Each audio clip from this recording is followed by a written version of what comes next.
qué decides hacer este papel? ¿Qué te llama, qué te motiva a buscar hacer a Geralt en The Witcher?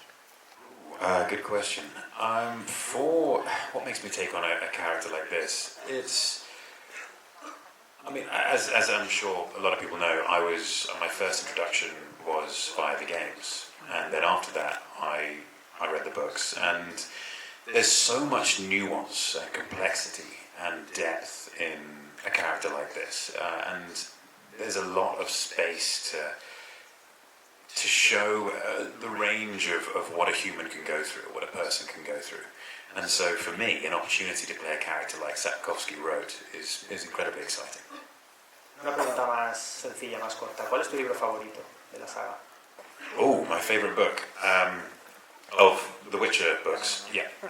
My favourite book, just in case, we could be here a while. My favourite Witcher book was... You'd been with Geralt for 2 books of short stories, and you really got to see this interesting character, and you wanted to know where he came from. You wanted to know what his home was like, and why he was what he was. And so going to Kaer Morhen and exploring the depths of his character and the things that happen there really show you his ability to be this incredibly kind, caring person, despite having made some choices which hurt some people's hearts in particular.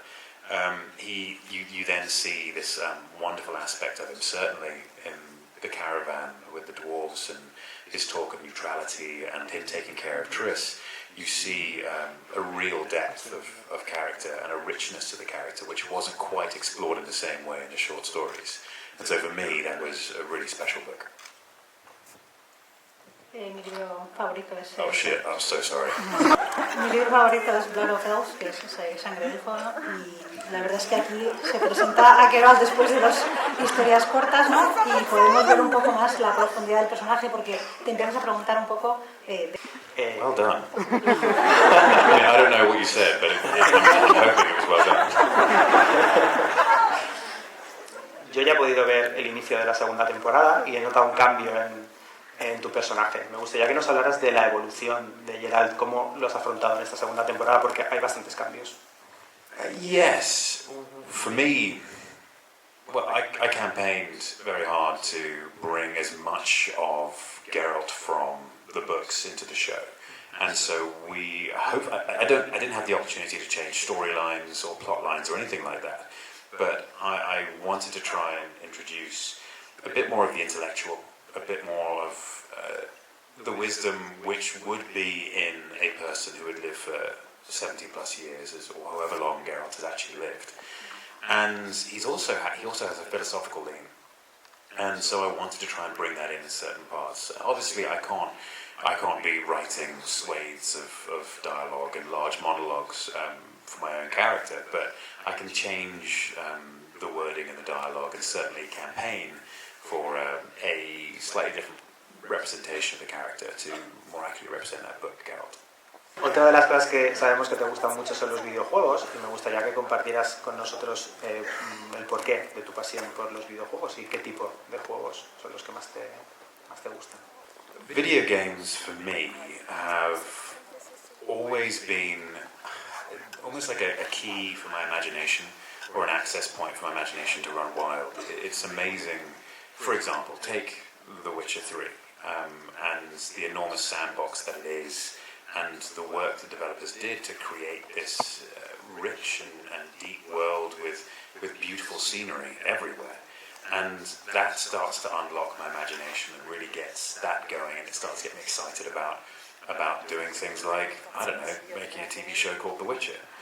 And that I love, and I get to explore characters. I get to also just it being in the public eye is something where it's not the same as just popping down the road to go out and sit in the park. It becomes a different animal, and so I get to escape into the world of my imagination, sitting at home and sitting at my computer, which is why I built my own, so I can have a good time doing that.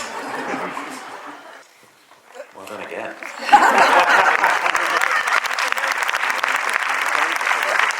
Una una de las cosas estupendas que tienen los videojuegos es la posibilidad de hacer crossovers y de juntar mundos imposibles en uno nuevo. Y a mí me gustaría que pensásemos en una posible o imposible épica batalla entre Geralt y Superman en un videojuego. ¿Cómo sería y quién ganaría? Oh wow! I mean, I wish I could give you one word answer, but it's going to be a long one again. So, all right. I think in a pure power level fight, Superman's going to win, and that's a simple fact. If it's Superman trying to kill Geralt, Geralt trying to kill Superman, and we're forgetting the characters themselves, then Superman wins, hands down. However, we have to consider Superman's character, and we have to consider Geralt's character. The likelihood of them fighting is pretty unrealistic, but it's a hypothetical scenario, and I would say that Superman is unlikely to try and kill Geralt. He's going to stop himself before doing any real lasting damage. In the same way that it happened in Batman v Superman, for example. Because there's no way Batman can beat Superman without Superman stopping him. I don't care what you say. However, I think the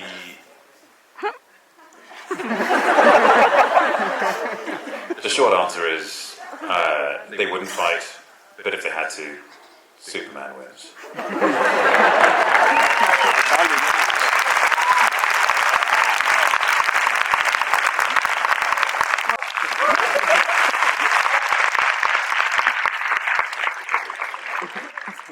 Pues yo creo que después de esta respuesta lo mejor que podemos hacer es ver el primer capítulo de la segunda temporada de The Witcher y hacernos una foto, si te parece bien, con el público que ha venido a vernos, todos juntos, y procedemos a After this answer, you can just watch the first episode and let's take a picture with all the audience that's here to see you. Well, hi everyone, thank you for coming to see me.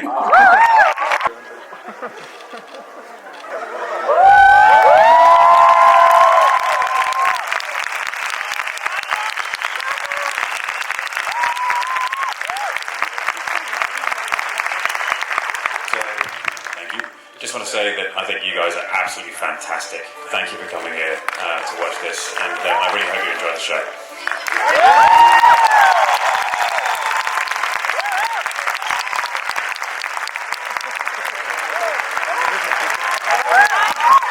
Keep on turning my microphone on.